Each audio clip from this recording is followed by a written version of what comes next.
Also, just as an FYI, I think as we are doing the show, the video about Ben Wickler is now live, which is pretty cool. If you guys missed that section of the stream yesterday, encourage you to check that out.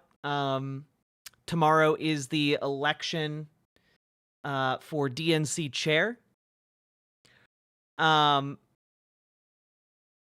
And that is going to... There's a lot riding on it. When Jack streams, all plans of mine magically get cancelled. This may or may not include entire nights of sleep. It's true. I do tend to do that. And keep in mind, all of my nights of sleep absolutely ruined. But yeah. Thank you for the $5 dono.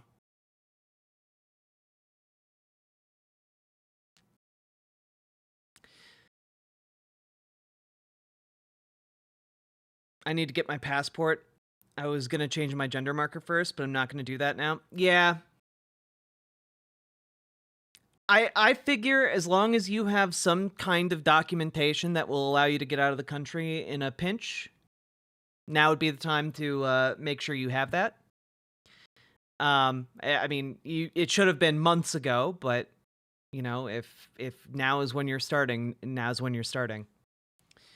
I've been basically in a depression/anxiety coma for the last week. It's becoming a problem. Yeah, I mean, and that is by design, right? People are on edge about tomorrow. Yeah. I think a lot of people, myself included, thought that Donald Trump's capital interests would prevent him from putting these insane tariffs into effect. But they're going in... I don't have much, but you're worth every cent. Thank you so much, Bouquet, Heart.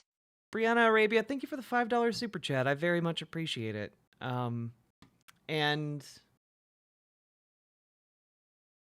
yeah, the tariffs are going into effect tomorrow.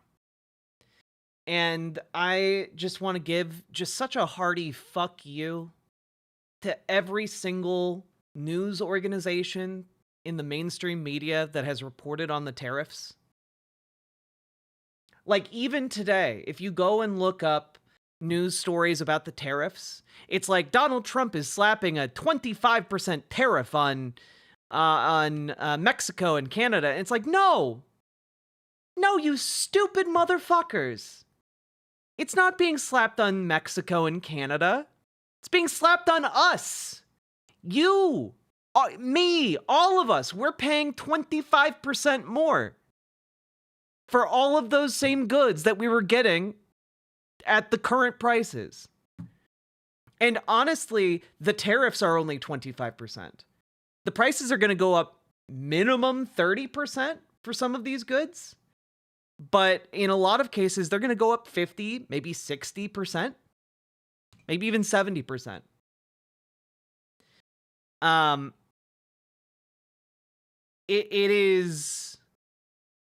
It's going to be dark. And yeah, I don't know. I don't know, folks. It's going to be rough. Yeah, make sure you put in your orders for beans, rice, you know, stuff that'll last a long time. You know, any kind of canned goods or, you know, dried goods that will last for a while. Stock up now. Those prices are going to go up quite a bit because, again, a lot of our produce is grown in Mexico.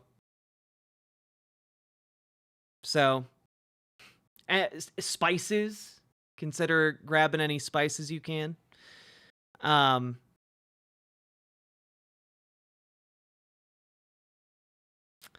This is going to get really ugly. It is going to get really ugly. And I don't think anyone has an idea of just how ugly it can get and how quickly it can get that ugly. You know, it will suck for us so bad. Yes, it is going to be awful. It's going to be awful. It's going to be rough as shit. I'm scared, we're all scared. Yep. I have always appreciated you and your streams. You're such a strong positive influence in chatters' lives. They look up to you and you're comforting. BWA forever. Less than 3. BWA forever. And Ms. Gender Lynn, thank you for the $25 dono. I very, very much appreciate it. Trying to explain to normie friends that it's getting bad and things are going out of control, and they're like, yeah, sure, but then it happens. Well, that's the thing, right? Like, normies have no idea what's about to happen. You know, they don't keep track of tariff news. What's going to happen is that there's going to be like a weird rush tomorrow. And then people are going to kind of be like, oh, well, I guess things are still kind of normal, because the prices aren't going to hit us tomorrow. You know, they're going to hit like, I don't know, mid next week or maybe 2 weeks from now. That's when they're going to start hitting. And when they start hitting like that, that's when normies will actually start being like, wait a minute, what? So people in like the political know are going to be freaking out tomorrow. Normies aren't going to be freaking out until they go to the grocery store and see that their eggs are, you know, $15.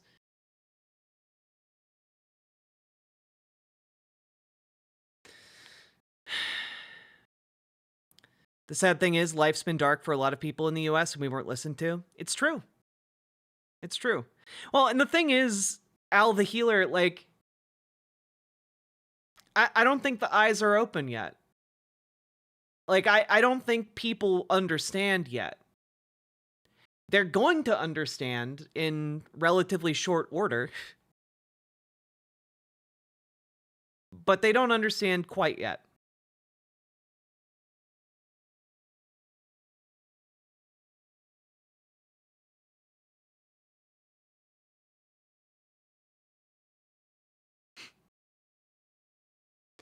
You know? It'll really hit next summer and when the farmers can't afford fertilizer. I mean, yeah. Basically name any kind of industry, they're going to be affected by these tariffs. We get so much of our shit from China, so much of our shit from Mexico, a lot of our shit from Canada. It's going to be overwhelming. Stay strong. When you have doubts, don't buy into them. Use them to strengthen yourself. Ashley, thank you for the 20 tier 1 subs. I really appreciate it. Trying real hard to be composed, and I really appreciate your support on days like today. Because guys, what does Trump think he's going to achieve? Well, he's playing the tough guy card, number one. So he views this as a PR victory, right?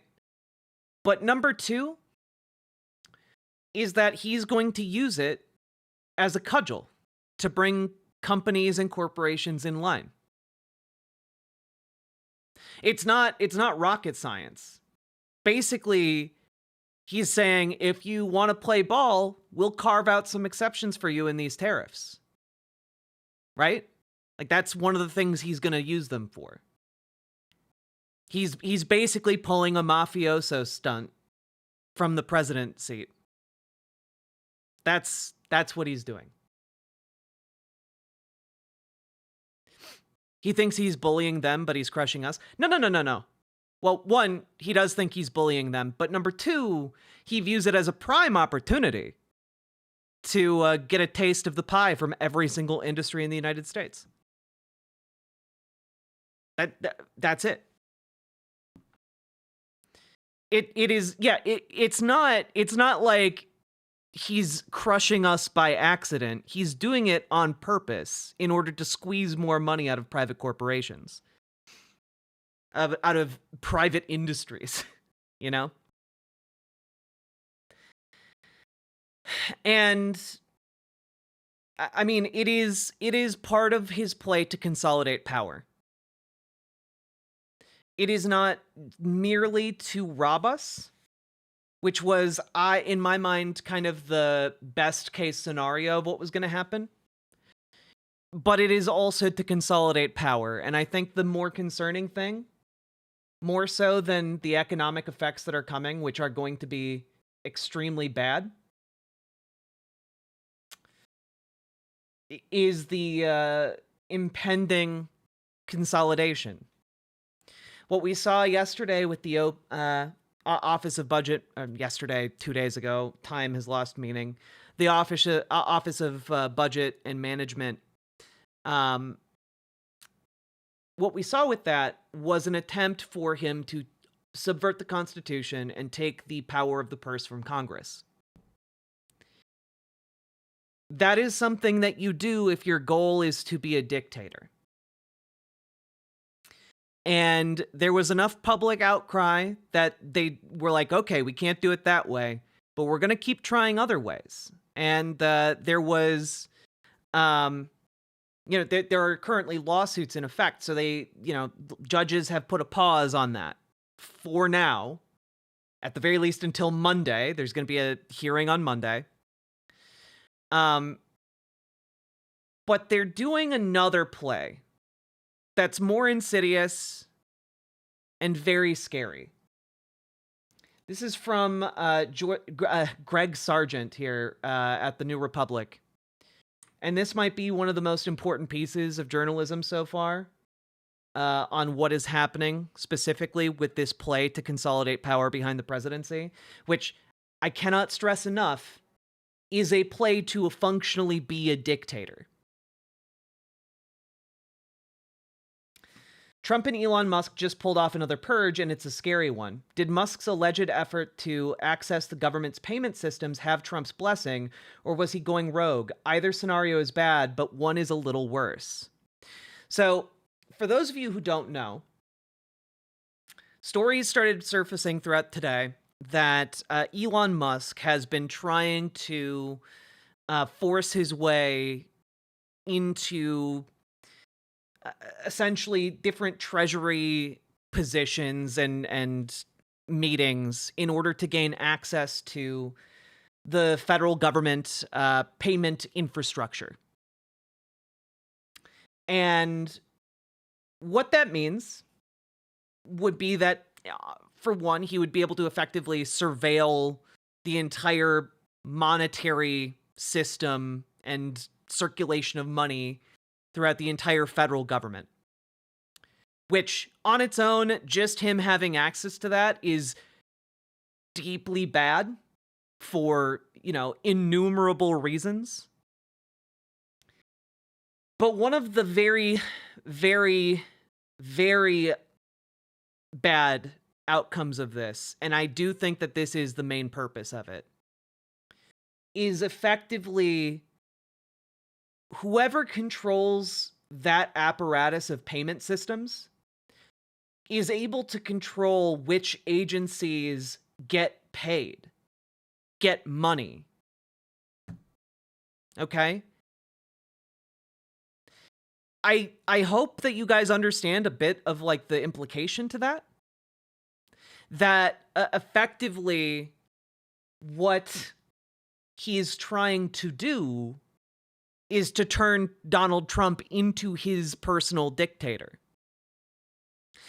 And what this would, it would basically be, in all but name, giving the president the power of the purse. Because from then on, Congress can approve a budget, but the president is the one who actually, forwards the cash.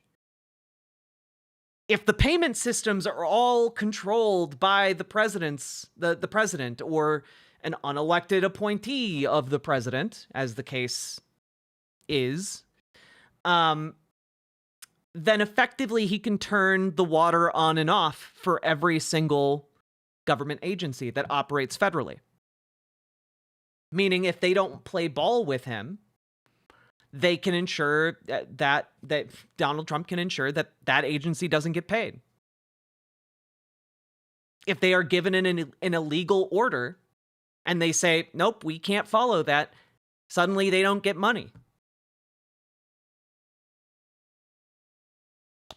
What we are seeing is a constitutional crisis forming of an unimaginable scale the kind that could lead to, like, actual conflict between states and the federal government. And basically, this is what I tried to kind of convey to you guys over the last few months. And this is kind of what I keep coming back to. There's a reason why for the last several months in our Discord, we have had informal ways for you guys to organize together and to offer to give people rides and help moving out of red states. Okay? Because in red states, the federal government is going to be given free rein to do what it's going to do. It is only going to be in places with explicit protections for marginalized groups that state governments will stand up to the encroaching authoritarianism. The threat is real. And if this is allowed to continue, and I don't know by what mechanism I don't know what mechanism our government has to correct this. I don't know that there is one. I mean, just reading this excerpt alone, right? Okay. This is from, again, the New Republic. The startling news that a top Treasury Department official is departing after a dispute with Musk shows how deeply wrong that story truly is, and why it's actively dangerous. The Washington Post reports that David Lebrick, who has carried out senior non-political roles at the department for decades, is leaving after officials on Musk's Department of Government Efficiency, or DOGE, sought access to the Treasury's payment system. Lebrick had a dispute with Musk's surrogates over access to the payment system the U.S. government uses to disperse trillions of dollars every year, the people said. The exact nature of the disagreement was not immediately clear, they said. The news raises a complicated question. What the fuck? Why is Musk's DOGE trying to access payment systems inside the Treasury Department? It's not clear what relevance this would have to his ostensible role, which is to search for savings and inefficiencies in the government, not to directly influence whether previously authorized government obligations are honored. Another question, did Trump directly authorize Musk to do this, or did he not? Either answer is bad. If Trump did, he may be authorizing an unelected billionaire to exert unprecedented control over the internal workings of government payment systems.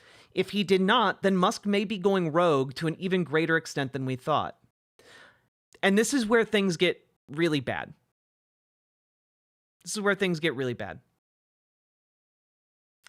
I contacted a few former officials at the Treasury Department and the Office of Management and Budget, or OMB, to try to gauge what this means. What was striking is the level of alarm they evinced about it. And I'm just going to pause right there because, folks, the people who work at the Office of Management and Budget are accountants. If accountants are ever alarmed, something has gone extraordinarily wrong.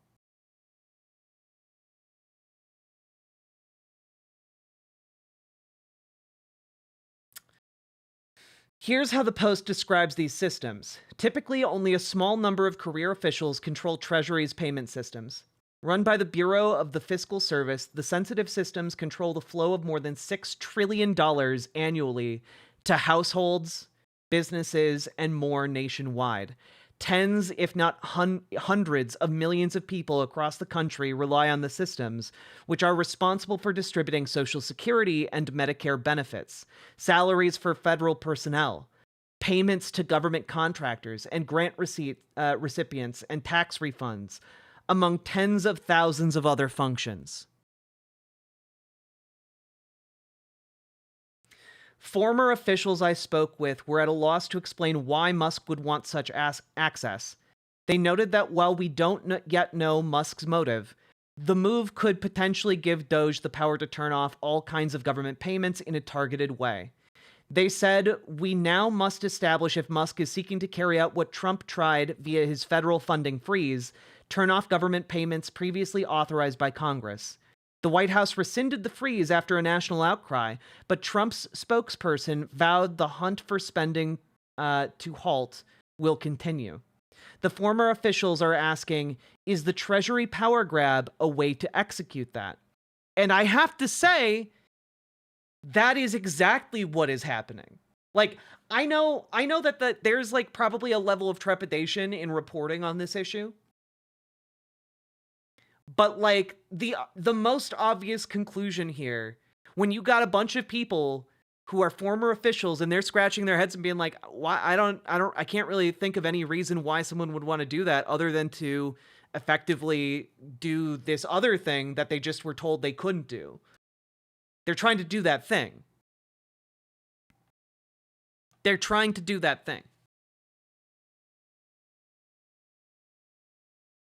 I don't know how this isn't treason, and therefore someone should be seriously taking control. I mean, Ms. Genderlin, you are entitled to your opinion. I just, I've been racking my brains all day to figure out a way of, like, talking about this in a productive way.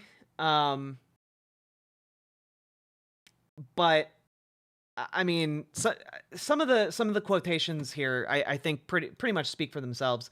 Anybody who would have access to these systems is in a position to turn off funding selectively, said Michael Linden, a former OMB official who is now director of Families Over Billionaires, a group fighting Trump's tax cuts for the rich. The only reason Musk wants to get himself in there must be because he wants to turn some things off.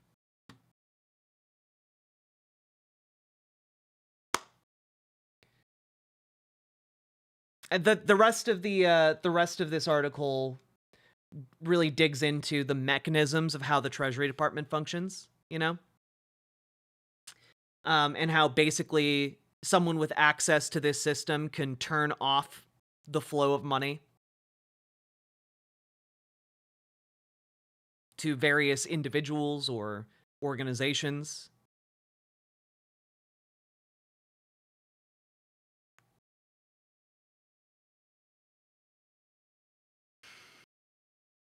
I mean, I gotta call a spade here, guys.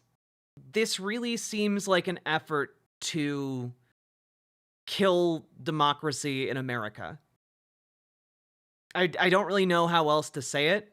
This is blatantly unconstitutional. It is an effort to break the way our country functions on a pretty fundamental level. And I think that if this is allowed, we're in a very different world.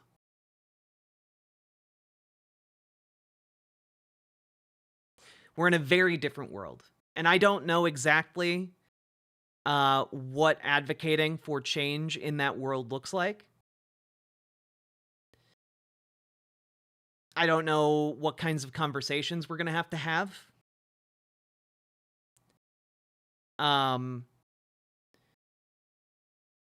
But I do know there's going to be a lot of suffering. Because this is, again, if this is allowed to go through, if it is apparent, and again, we'll know more tomorrow, I'm sure. As of right now, this seems like an attempted coup of the United States government by the government. Like, we have these billionaire operators being given unprecedented access to effectively destroy our democracy and set up a dictatorship. That's my read on the current state of things. An administrative coup. That's probably a better way of saying it, Electric Radimus. Yeah, again, this doesn't... People are like, oh man, this must be smart. No. None of this is smart. None of this is smart. It does not take brains to be like, I'm gonna, well, there's no rule in there about a dog playing basketball. Ugh.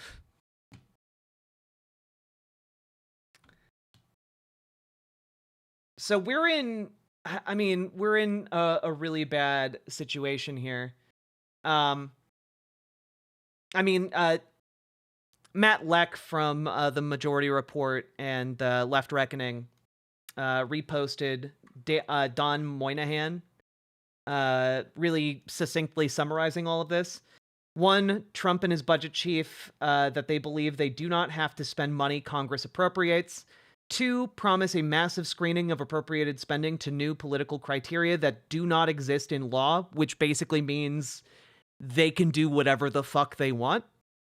And 3, capture machinery for controlling the flow of money. Pretty clear where this is going. Yeah. Can this backfire on Trump in any way? I genuinely don't know. I don't know what mechanisms we have that apply to maneuvering of the president like this. I don't know what mechanisms, other than like immediate impeachment and subsequent stripping of power, we have. And we know that Republicans aren't going to do that. So when I look at this situation, I don't have any answers for you guys. How in the hells do we not doomer while watching them do this? I mean, I don't know about you guys, but I get angry. I've been really fucking angry the last few days, and I'm really fucking angry today. And I know I'm not necessarily showing that. But understand that, like, I think being aware of this, being extraordinarily angry, and combining that with the fact that, like, in a week or two, these tariffs are going to be fully apparent to everyone. I don't know how that doesn't radicalize this nation against what Donald Trump is doing. So, like, I guess kind of where I'm at here is that there are a whole lot of unknowns as we go into February. It's currently January 31st. Tomorrow is going to be a new day in America in a wide variety of ways. It's going to be the implementation of tariffs. The DNC chair election is happening tomorrow, which will establish what direction Democrats take in response to all of this.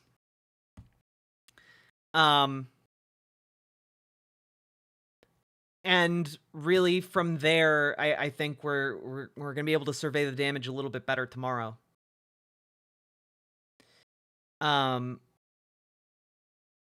But I will say the one glimmer of hope I have after watching the DNC chair debates and town hall forum they hosted, I do think that if Ben Wickler wins the DNC, I think he's going to inject a real spine into Democrats. I think the marching order that's going to come down from him to Democratic politicians is effectively going to be that you have to go out there and you have to fight this. You have to, like, make a show of throwing sand in the gears, of putting, sugar in the engine of whatever the hell is happening here. That's the one glimmer I see, because that man, for all the faults Democrats have, that man actually seems to have some fucking clue about what's happening.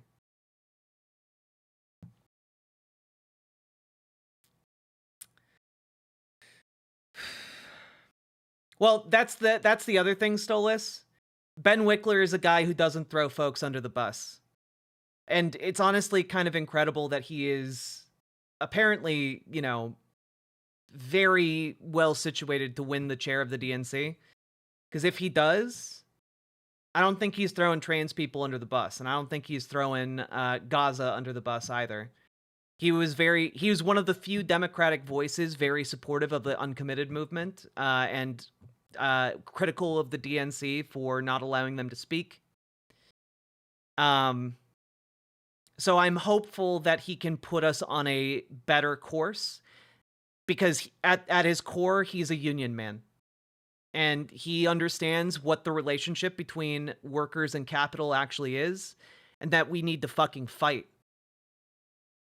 He knows in his gut that we have to fight every step of the way, and we have to televise that fight. We have to make as big a story out of the conflict between Democrats and Republicans as we can to show that Democrats are actually struggling against this.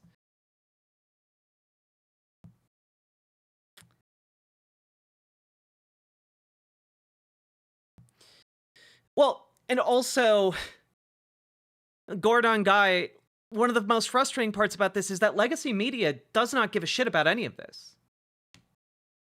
Legacy media is owned by billionaires and 100 millionaires. They're pushing out old guard journalists at the New York Times who've been around for like 25 years, who aren't even like that left, but who might say something inconvenient to those in power. All of these billionaires and these 100 millionaires, they go to the same cocktail parties, guys. They have the same class interest.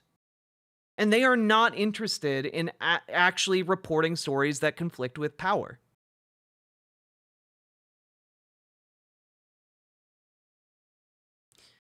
Yeah, Lady Ringcloud, exactly. MSNBC, ABC, NBC, CNN, the LA Times, like the Washington Post. It is... Yeah. Again, if this attempt to seize the Treasury works for them, we are in a very different country. There are officially no checks and balances on the power of the president. So, yeah, that's where we're at. It's a grim day. It's a grim day, and we have other issues we need to tackle. And you know what? We're not even going to do multiple segments for all of these. We're just going to do one. One of the things that's really, really important right now, because I want to give you guys an accurate idea of where we're at. Okay? I don't want to bullshit you guys. I don't want to I want you guys to know the exact scope of the problem as we currently are aware of it. And then we'll talk about maybe what we can do. Okay? So, one of the other things is that a lot of data on government websites is going missing. A lot of information, a lot of aesthetics are going away, which is why increasingly we have to reject the idea that aesthetics are communicating policy. That's not a good way of putting it. We need to reject the importance of aesthetics and really look at materially what different policies can do. I guess that's what I'm trying to say. Yeah, government websites were taken off. Federal government websites were taken offline around 5 p.m. Eastern time today. I don't know to what degree they are back up, if they are.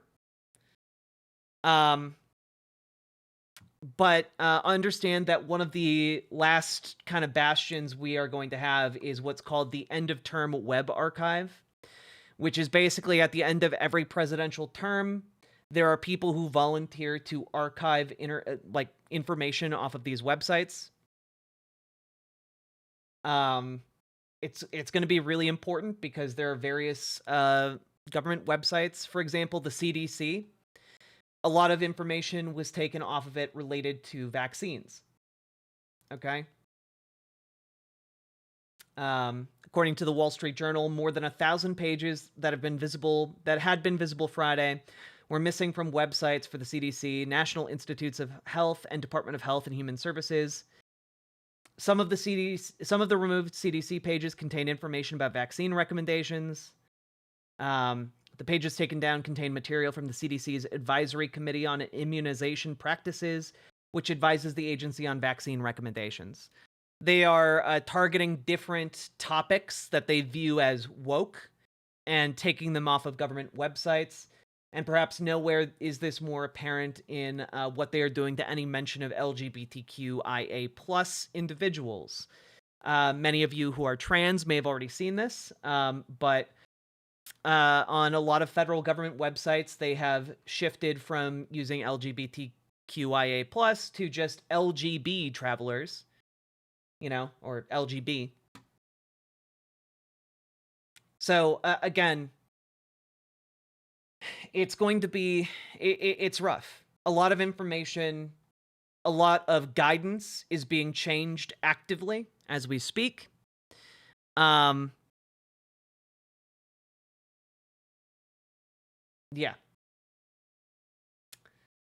It is bad. Law Dork actually did a really good overview of this today. Chris Geidner, if you guys aren't following them, you definitely should be. Disappearing websites, data among the chaos of Trump's anti-trans censorship, or as Trump's anti-trans censorship begins.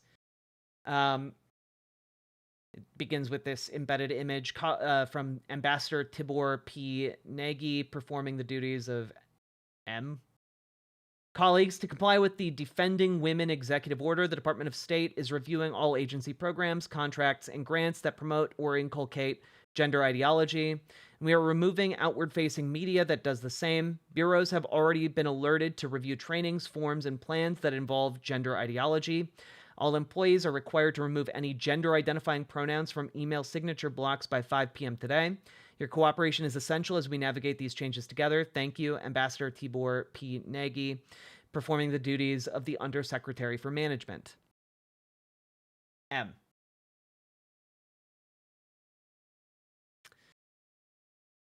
Yeah, so again, a lot of these aesthetic changes are going to be going away. So no Mr., Miss, or Ms. or Miss. Genuinely, no idea. And I don't think they have any idea either. There's a lot of confusion swirling right now because part of the entire point of all of this, the reason so much of this is coming out at the same time, is to demoralize folks and to, frankly, make it seem like the Trump administration is doing things that will materially benefit the base. They are not. And they are also trying to confuse folks. They are trying to make it harder to respond to. Okay? Can the military no longer say, sir? Who knows? Who knows? Yeah, let's pull this up here. An anti-transgender government-wide totalitarian form of censorship is being implemented right now on the orders of an acting federal appointee, again, Project 2025, with the effects of erasing significant amounts of information from the public less than 2 weeks after Donald Trump became president.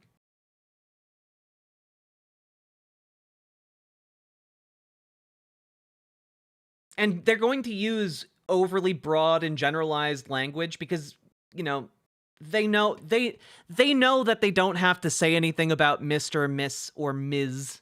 because, people are going to be like, hey, can I still use this? And they're going to be like, oh, yeah, of course. We're not unreasonable. They're going to use it as an opportunity to position themselves as arbiters of reason,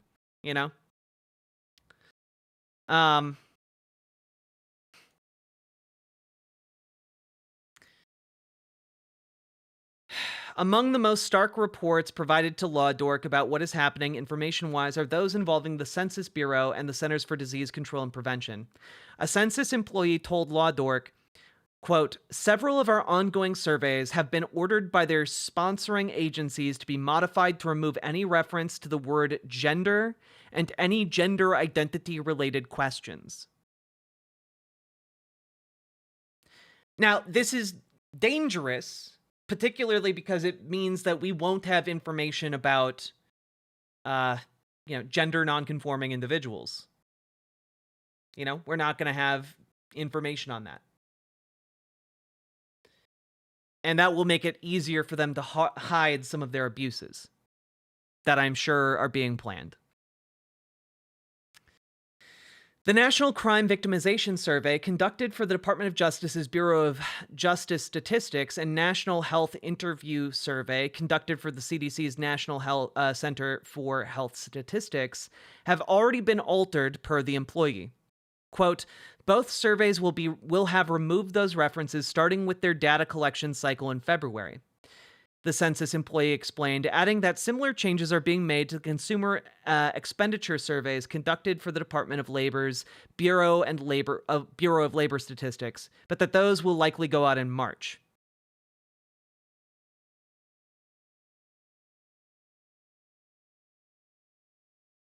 There's a Freedom of Information Act request made before Trump took office as a way to preserve records. Yeah. Again, nothing here is really unexpected. And I do want to, I guess, want to hit on this, right? It is all monstrous. It will lead to suffering. But for them, it's a show. You know, it is red meat for the base to satisfy them and make them think things are happening so that they can pave the way for what they actually care about: tax cuts. Tax cuts and consolidating power.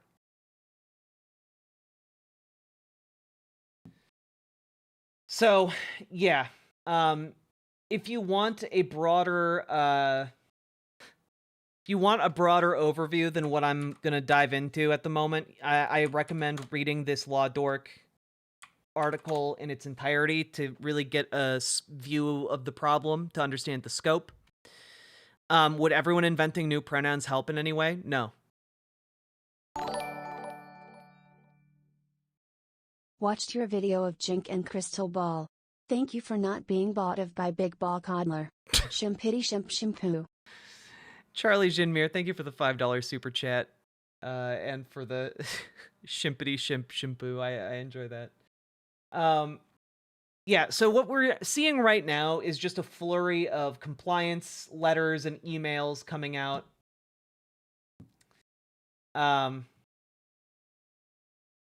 Yeah. It's all bad.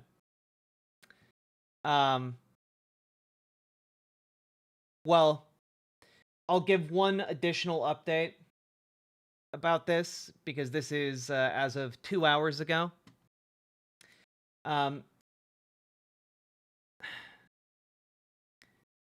Data on HIV is just gone entirely from the CDC website.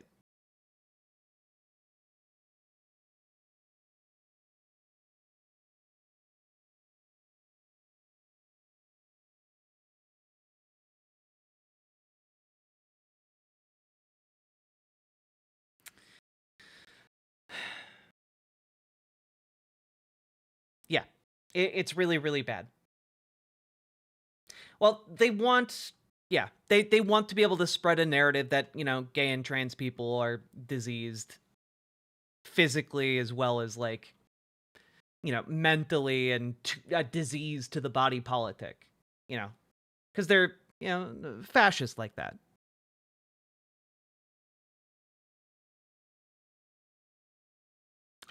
So yeah, it is grim. It is really, really grim out there. Additionally, an additional component of this was reported on via the Aaron in the Morning Substack or website, reported on by Mira Lazine. And that is that Trump's equal employment opportunity appointee chair is prioritizing a transgender bathroom ban in private bathrooms, in private businesses. Now, keep in mind, this can only be implemented by private businesses that go along with it, but it's basically paving the way for private businesses, or, you know, contractors, or any kind of business that works with the federal government to necessitate a trans bathroom ban as well. Kyle had a video talking about how they have set their sights on banning gay marriage rights. They have. Yes. That is accurate.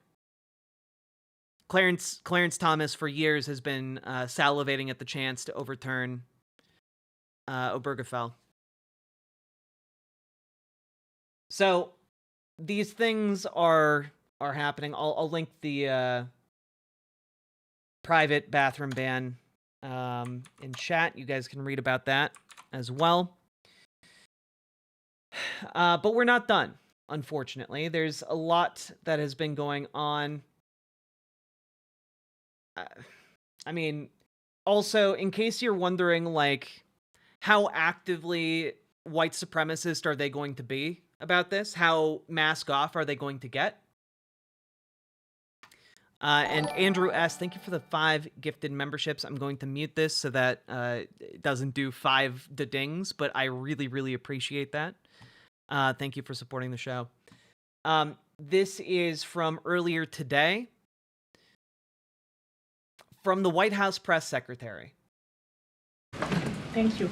2 questions. So we now know that the staffing was not normal at the air traffic tower, and so with the government freezing the hiring of new federal workers and offering buyouts, are you not afraid that more incidents of different kind could happen with less staffing in different agencies? Well, the president is intent on ensuring that we are increasing staffing at these agencies, and that's why he signed a very strong executive order on his second day in office, immediately terminating DEI hiring practices at the FAA. He also, following the tragic crash, as you all know, in the Oval Office yesterday, signed a memorandum directing an immediate assessment of the FAA to ensure the federal government is maintaining the highest personnel and aviation safety standards.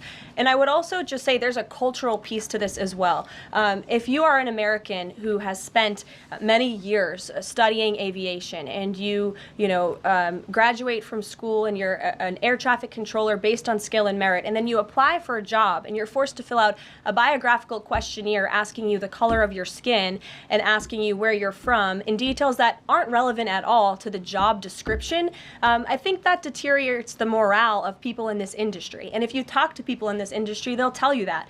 In fact, many of them filed a lawsuit against the FAA a couple of years ago under Joe Biden's administration because they were denied positions because of this DEI hiring practice that was putting identity politics over merit and skills. That's unacceptable. And I think just to put a fine point on this, because this is the 3rd or 4th question I've answered on this subject, when you are flying on an airplane with your loved ones, which every one of us in this room has, do you pray that your plane lands safely and gets you to your destination, or do you pray that the pilot has a certain skin color? I think we all know the answer to that question, and as President Trump said yesterday, it's common sense. Rob Crilly.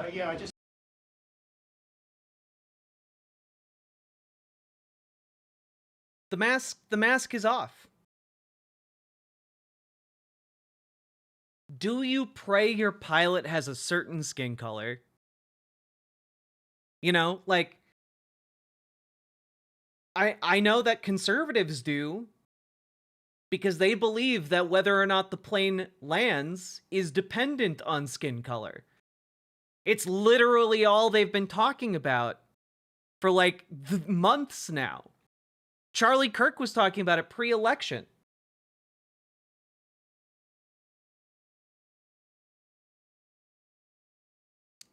Like,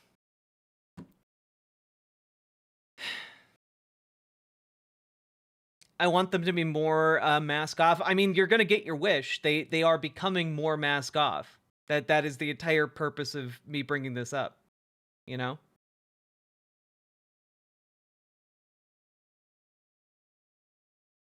It is deeply worrying that they feel safe enough to go this mask off, though.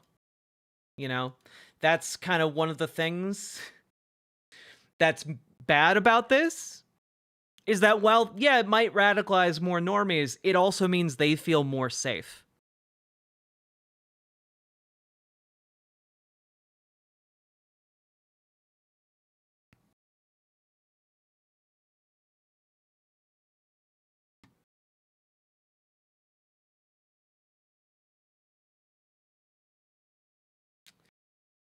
I'm gonna talk about this real quick, but the Trump administration is taking a toll on trans people. That's pretty obvious. I know the trans folks in the audience are well aware. I don't have to tell you guys. But I am gonna implore you to, like, endure. I'm gonna do my best to endure. Hope you guys will too. I don't know how you keep up the energy. Going to try and listen while napping. From Caracal. Caracal, thank you for the $10 super chat. I really appreciate it. Get a good nap. That being said, earlier today, a transgender individual in Virginia, or sorry, not in Virginia, in Syracuse, outside of the VA, took their life. And I implore you, don't do that. Please. I fucking get it. Right now. I really do fucking get it. But please stay with us. We need you.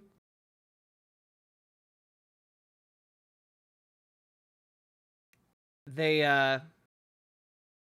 I'm not going to get into the details, but they were wrapped in a transgender flag outside the VA. And I want to be brutally honest with you guys. There are going to be a lot of people who are going to suffer, and there are going to be a lot of people who don't make it. And it breaks my heart. I will endure. I'm too spiteful to die. Let my lipstick be my war paint. Lipstick?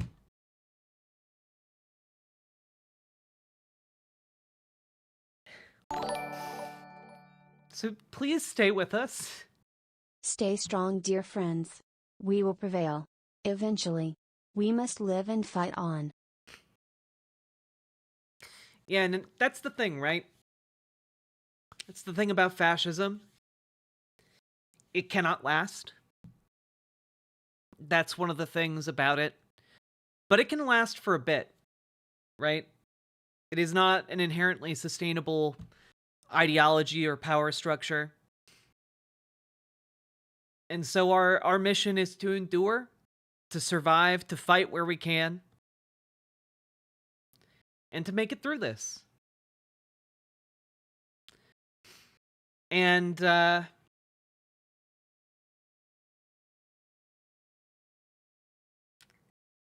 some of us aren't going to make it.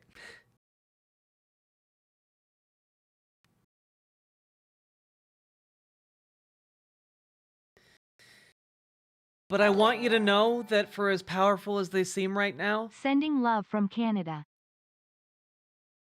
we're going to outlast the fuckers. When they're dead and gone and 6 feet in the ground or in a pile of ash, we're still going to be here. Because we've always been here. And that's not going to change. There's nothing they can do to get rid of us.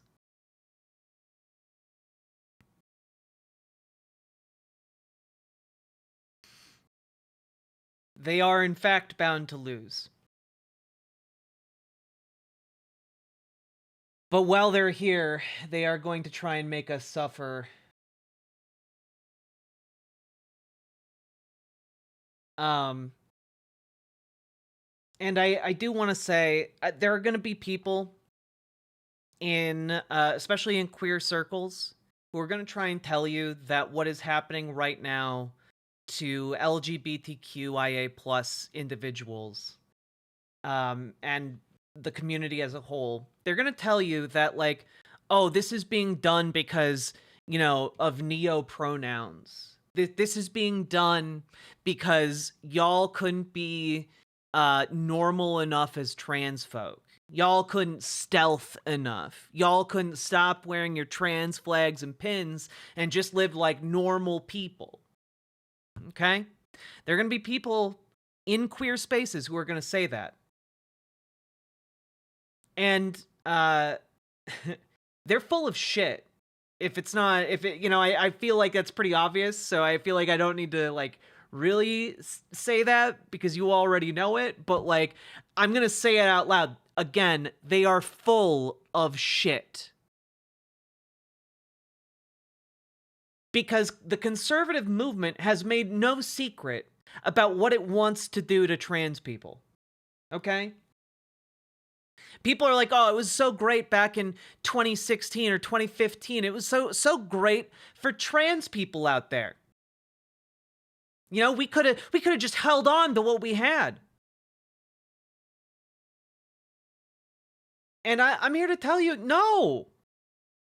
Here is the Family Research Council, one of the most bigoted anti-LGBTQ organizations on the planet that has dedicated its entire existence to trying to stamp out gays, lesbians, bisexuals, any kind of queer, any kind of trans person. They have dedicated their existence to ending us. And here is a piece from 2015, I believe. Yeah, here it is. An issue analysis put together by the organization, the Family Research Council. And it basically outlines almost verbatim different things that they want the government to do, what they want people who support them to do. You know, according to the new gender ideology, the word sex is restricted to the biological, while gender describes the social and cultural manifestation of sex, how a person feels and experiences his or her gender identity, how it's shaped by culture. If individuals are unhappy because they want to be the sex they were not born, they are, according to the American Psychiatric Association, suffering from gender dysphoria. Some believe they were born in the body of one sex and the psyche of the other and want their bodies changed to match their internal wiring. They want to convince others to see them as the other sex. Family Research Council affirms that what has been accepted as both normative and indisputable, that the truth about sexual differences is objectively knowable, and that redefining it will be harmful. And this has been the stated and expressed position of this forever. Here, genderqueer versus the gender binary. To most Americans, it may seem radical to assert that a man can become a woman or a woman can become a man. However, the transgender movement has moved into even more radical territory, attacking what they call the gender binary. That is, the idea that everyone should identify as either male or female. Those who adopt this approach sometimes refer to themselves as genderqueer. One of the reasons for the rise of genderqueer is the state of being transgendered is extremely unstable. One source listed over 70 different gender identities. And the next section is, of course, titled Rebelling Against Reality. Because, again, all of the rhetoric outlined in this document was already being pushed in Republican circles 10 years ago. Anyone who is trying to sell you that the current Republican Party is not a manifestation of what has been pushed by its activists and evangelists for the past decade is because of, like, trans people being too weird. Nah, they were gonna do this anyway. They hate you. You are not special. You are not some, like, exception to, like, their hatred. You are merely a convenient tool for them to further their hatred until they can immediately turn on you and eat your face, like the leopards they are. It is not complicated. Anyone trying to sell you on this idea that if you just conformed enough, if you just, passed enough, they'd be okay with you. No. It's just a lie. They are just lying to you in a desperate cope born of horrific politics.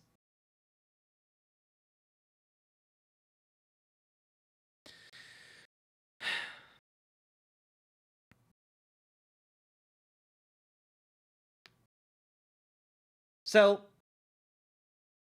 yeah, things are going poorly here. to say the least. And one thing that I will throw out there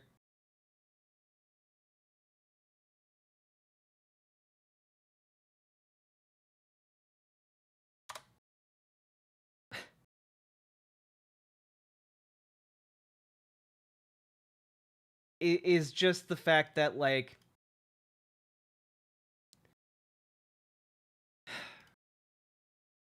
they're doing other shit on a local and state level, which is one of the reasons why I want you guys to get involved in your local political scene.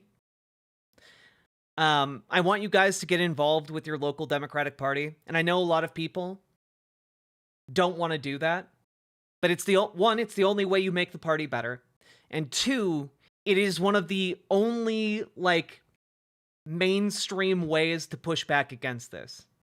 You know, without me knowing your different localities and, like, what individual groups you have active in your local areas, it's one of the few things I can point to and be like, this is a place that should be using its resources to help you. And if it is not, you should go there with a bunch of your local friends and make it do that. It should be a place of resistance, of love, of support. And at the very least, you know, if it's not as radicalized to your socialist politics, your, you know, progressive politics, you showing up helps to move it in that direction, right? But also, and I know that this may seem a bit weird, right? But a lot of local Democratic parties are full of well-meaning people. They might not have politics that 100% align with yours, and probably in a lot of cases, they're not going to have politics that align with yours if you are watching my channel. But showing up to those meetings and speaking up and being known and becoming a figure in your local political scene that can be relied upon to do different things, that means, like, you are known by others in your community and you can help others in your community. But also, maybe even more importantly, if you are a marginalized person, there are going to be other people who know you and can help you. As a matter of survival, I would say that if you are a marginalized individual, you should go and become known at your local Democratic Party. You should go and be known at your local DSA. Okay? And if you know, like, if you're trying to do and, like, organize with, like, liberals, for example, figure out how to word your political positions in a way that it's going to appeal to liberals. This is a way of building community support for you and your loved ones, as well as building political power. It is a win-win. A lot of people will want to shrink back and disappear. Exactly, Ms. Genderlin. There is going to be a very strong impulse in every single one of us to shrink, to make ourselves small, to hide. That is the path of isolation, and it is what it makes us vulnerable. It makes us targets. When we all stand together, it's a lot harder to target us. We have a lot more resources when we link our arms with others. And also, it is going to, you will form part of the bulwark that will work against stuff like this. This was published in the Tennessean yesterday. Tennessee GOP passes immigration law to criminalize elected officials' votes. Basically, the GOP finalized an immigration bill Thursday, establishing a new enforcement office exempt from public records and criminalizing local officials who support sanctuary policies for immigrants. In red states and in blue states where, you know, Republicans operate, they are going to be trying to pull shit like this. And this will erode the democratic mechanisms that keep us safe as marginalized people. If we do not show up to resist these types of legislation, we will find ourselves stamped out. It is not any longer really a question of, frankly, it's not a question of, well, I would rather not show up to my local Dems. I'd rather not show up to my local DSA. Oh, it's just too hard. I don't have the spoons for it. Like, I get it. But this is a matter of survival now. This is what I'm dubbing this kitchen sink politics. Because we are currently faced with a problem greater than any of us have ever experienced or seen in our political lifetimes. One that I do not have all of the concrete answers to. One that no one truly understands the scope of yet. We do not understand the damage that has been done and will be done going forward, and how that will affect everyone in their day-to-day lives. All I know is that in about a week or two, these Trump tariffs are going to be felt by every single American in the country. What I do know is that that is going to create a lot of misery, a lot of suffering, and it is going to distract from even more attempts to marginalize folks who are already in a very precarious position. Organizing at this point is survival. It is we cannot think of this as, oh, well, I'll just, grill and chill. I'll just watch, a show, and when it's done, it'll all be concluded. I can sit back and let the Democrats hash it out. It won't get that bad. No one's going to be knocking on my door. And also, for the love of God, like, don't be one of those people who's just like smug posting while the entire country burns. That was a luxury. That was a luxury we don't have time for anymore. Okay? So ultimately,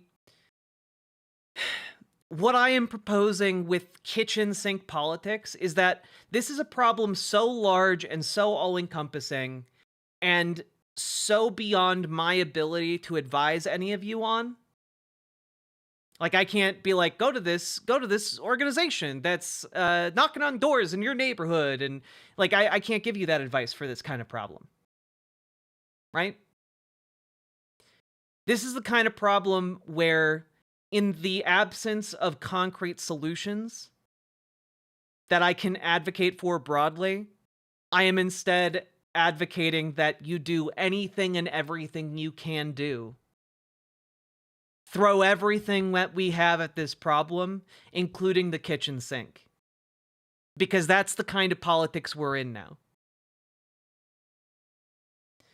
And what I mean by that, and I've spent a lot of today trying to figure out how to put this, but I want each and every single one of you who is watching this stream, watching this segment, I want you to think of all of the things you could possibly do that might make a material difference, that might influence politicians, that might build up political power, and we can think of it as like political disaster sandbagging.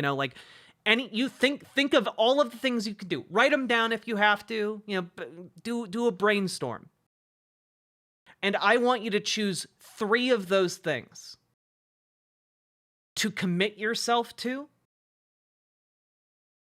And then tomorrow or the day after you do that brainstorm, start pushing forward on those things.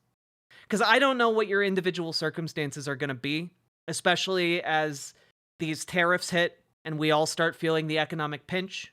I don't know what your local political situation is going to be. I don't know what type of threats you or your loved ones or your community faces from ICE. I don't know, in what way you are marginalized. But I want you to firmly commit to 3 things materially that are not you posting on the internet, that are not you, doing something like that. What can you do to show up in this time? Is it volunteering at your local homeless shelter? Volunteering at your local food bank? Is it, maybe you work a high stress job and you make a lot of money. Maybe it's going through and committing to X number of support, X amount of support for GoFundMes or something. Because there are going to be an awful lot of those.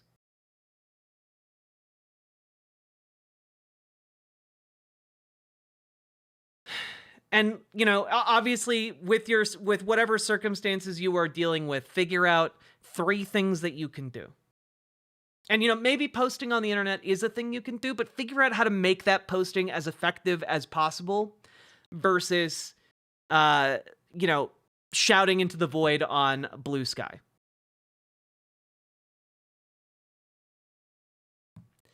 Figure out 3 things and then actively work on those things. Actively push forward on those things. I know there are going to be some people who are going to turn their nose up at the Democrats or at DSA or, they're okay, fine. Commit to 3 things. If you are disabled and you are bound to your location, show up to digital meetings. You can still organize digitally with various groups. There's still really important work you can do. Every single meeting that I've gone to so far for DSA and for my local Democratic Party, I attended it digitally. Yeah, Ms. Genderlin, there are most meetings politically, most political meetings these days have Zoom. Most DSA chapters meet via Zoom. The Democrats in my local area have committed to hybrid meetings where you can go in person or on Zoom, and if the weather's bad, then they just have it on Zoom. So even if you are bound to your home, you can still participate in organizing like that. If you are capable and willing to learn how to use firearms, join your local SRA. Socialist Rifle Association or your John Brown gun clubs, build up a skill set that can be useful to your local community. Because here's the thing, right? And this is why I want you all to commit to 3 different things. Just start thinking about them as I'm talking. Because there are so many problems. This time and this chaos is going to create a lot of suffering and a lot of need for people to get involved. And a lot of that also means there's going to be a lot of different ways folks in different communities can step up. We covered yesterday a story about how people in different metropolitan areas are organizing in order to watch for ICE officials in order to warn of ICE raids. Okay? And that was actually reported on by Teen Vogue. Read more Teen Vogue. It's one of the only... bizarrely, Teen Vogue, one of the few, relatively mainstream centers of journalism in America right now. That's how kind of fucked everything is right now. When, the New York Times and the Washington Post are not even competing on Teen Vogue's level. There's going to be a need,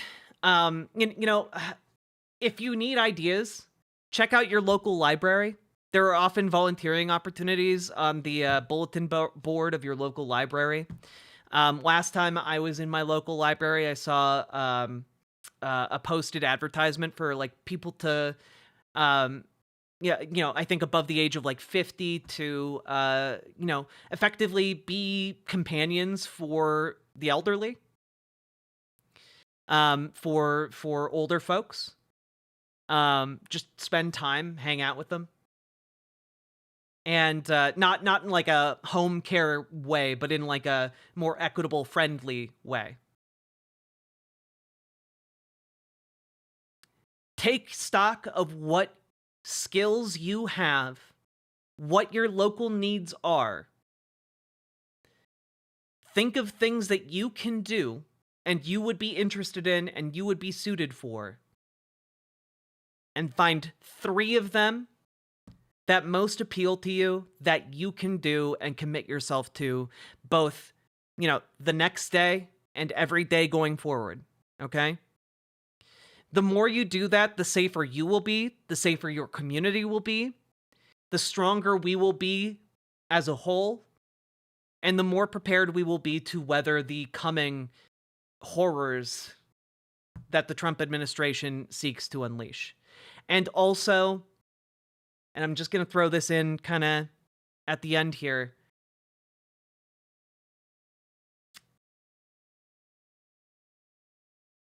just be aware you're not alone.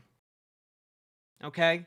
There are a lot of really good people out there who want to help you, who want to stand in solidarity with you. And when you see the helpers, consider also helping them. Mr. Rogers famously talked about, when you're in trouble, look for the helpers. Consider helping the helpers too. One of the things that is becoming readily apparent are divisions within different government agencies.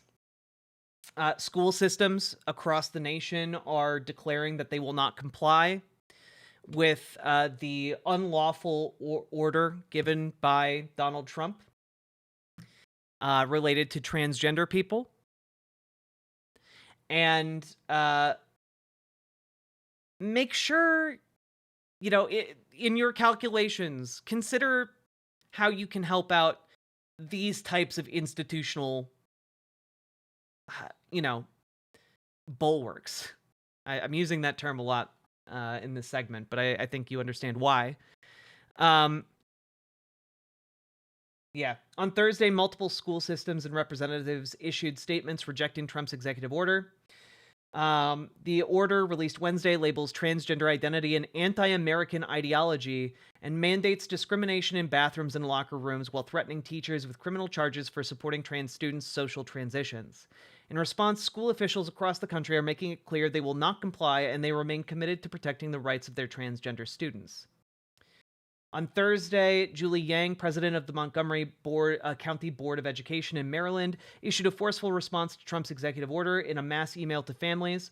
Representing a school district of 160,000 students, Yang affirmed that Montgomery County would continue to recognize gender identity as a protected characteristic. We stand by our community and school system values, which include learning, relationships, respect, excellence, and equity. They guide us every day and anchor us when navigating difficult times. We intend to use all legal means necessary to uphold them. We are committed to maintaining local authority over our curriculum, teaching, and learning, and we will fiercely support our teachers and staff as they implement our curriculum and policies.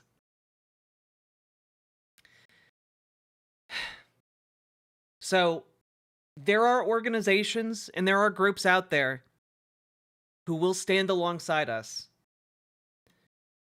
But we also need to stand alongside them. And that may require that we get involved in our local political scene to better stand alongside them.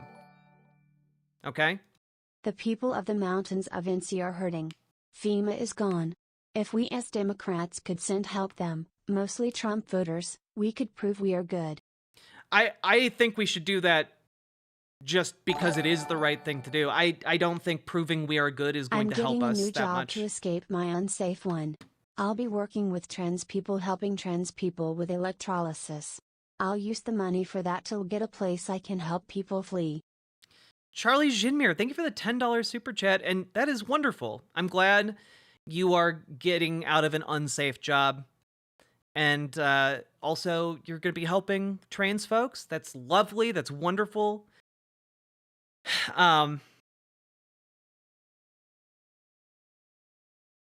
Yeah, we are going to be, you know, there's a reason why in our Discord we've been putting together some guardrails, not guardrails, that's the wrong term, but like some informal systems that will allow us to help each other. Okay? I've also been adding people on Discord to do wellness checks and assist where I can. All this may not be much, but it's within reach. And yeah, folks, if you're willing to do that, that's a great idea. You know, especially if you are unable to like physically go out to do things, doing something like that, checking in with others in your communities online, it can go a really long way. You know, one of my friends reached out to me the other day, and I might cry. He texted me, "Hey dude, how are you? Just remember, nothing these clowns write on paper will change who you are. Here for you." And honestly, like, something as simple as that can mean a lot.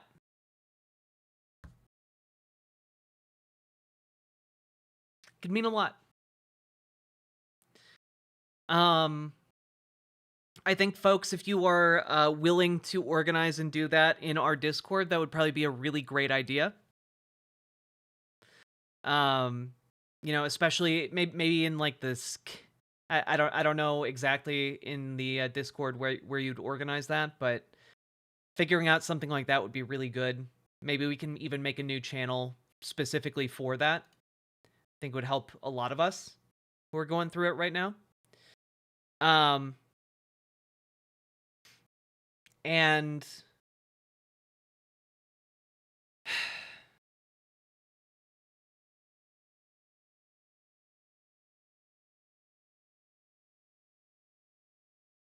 yeah. I do agree with this. I'm gonna throw this on screen. So folks, we need to organize amongst ourselves. We need to commit to doing 3 things, but I need you to commit to doing one additional thing for me immediately after watching this segment or this video. Okay? And that is, very specifically, I need you all to look up via USA.gov, this tool here. You know, if it will even work. I'm going to link it in chat. Look up your elected officials, and I want you to call. I want you to do every single thing. I want you to email. I want you to call. I want you to write a letter. If you can, visit their offices. And I want you to put pressure on your elected officials. I don't give a shit if they are Republican or Democrat. I want you to put pressure on your elected officials to bar Elon Musk from fucking around with the Treasury. Okay? I want you to do that. Because there aren't really, as far as I know, many formal mechanisms that can be invoked here to prevent him from doing that. So in the absence of those, we need to demand unprecedented action from our elected officials. We need, in no uncertain terms, we need to demand it. We need to make sure these people act, because I cannot stress this enough.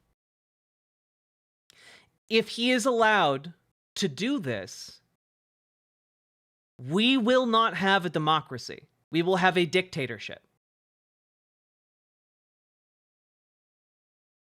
So I want you all, every single one of you, present and watching right now, whether you are a lurker or a chatter, I want you to commit to looking up your elected representatives in Congress And I want you to commit to calling them, to emailing them, and to writing them letters. You can even use your email as your letter. I'm going to call 100%, but what sort of stuff should I say? Be polite, be respectful, but be firm in why you are calling. Be, you are allowed to express your displeasure, but be courteous about it. And you don't have to do a long call, but just make it apparent that this is very important. Okay? And I'm not kidding here when I say that this is an existential thing that you need to do. We are out of like, we're out of like this. Oh yeah, you know, you should pressure your elected representative, and you know, like together we can do this. No, like this is existential. We need to do anything and everything we can do. Throw the kitchen sink. All right, that's where we're at. This is the goddamn kitchen sink.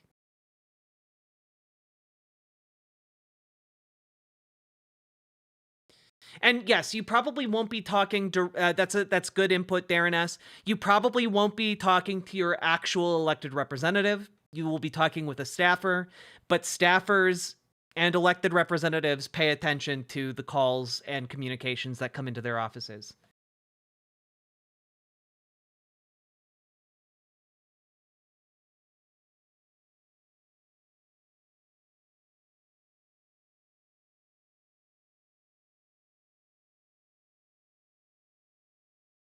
We're in an existential time. And if things progress more towards, you know, Elon doing this administrative coup, or Donald Trump via Elon doing this administrative coup, then we're going to be having some very different conversations about resistance.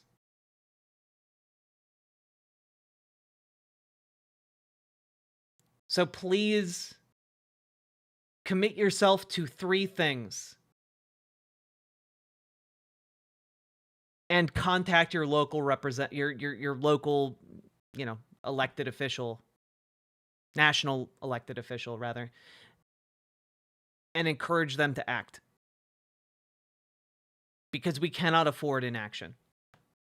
That's 4 things. Yeah, but you know, the 3 things that I want you to commit to going forward, and then the 1 immediate action item. There's the reason it's a 3 and a 1. You guys get it. I feel so powerless. Very understandable. But one of the things you will find, and I promise you, I promise, when you commit yourself to ongoing action, to 3 different things, you will feel that sense of agency. Because you by yourself are not capable of doing all of the things. We live in a country of hundreds of millions of people. None of us are capable of doing all of the things all of those people do. So you look at what you can do, and then you start working on it. And you will make progress, I promise. You will feel a bit better, and importantly, you will feel less alone. Isolation is a tool of the enemy. Don't allow it to get its claws in you.